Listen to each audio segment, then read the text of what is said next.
C dia apa? Kat sini, which is C dia 1. Kan gitulah, dah settle. Yo, jom kita tengok soalan baru hari ni, differentiation. Okay, so apa dia cakap? Dia cakap given y equals to, okay, ni 3 minus 2x cube squared, semua ni squared lah. Dan cakap find dy dx and give your answer in the form. Ni dia nak form ni. Ni benda lah ni. Apa ni? dy over dx equals to axb equal to 3 minus 2x cube tu tiba ni bracket kuasa c such that a, b and c are constant. Okay, tak apa, jangan risau, senang je. Basically you just find dy dx. Itu je dia nak. And dia nak you pun jawapan nanti nampaklah sikit macam ni. Macam mana tu? Okay, kita try buat dulu. Okay, since dia dah bagi y equals to 3 minus 2x cube dan squared, nak cari dy dx, buatlah dy over dx equals to apa?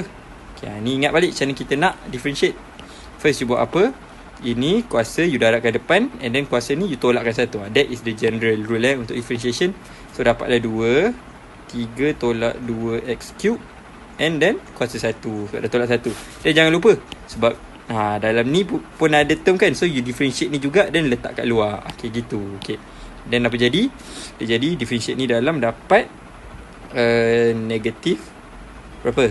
Negatif 6 x squared gitu je. Okay, so apa kita boleh darab? Kita try darab. So dy over dx equals to, ini akan jadi negatif 12x squared dan 3 minus 2x cube.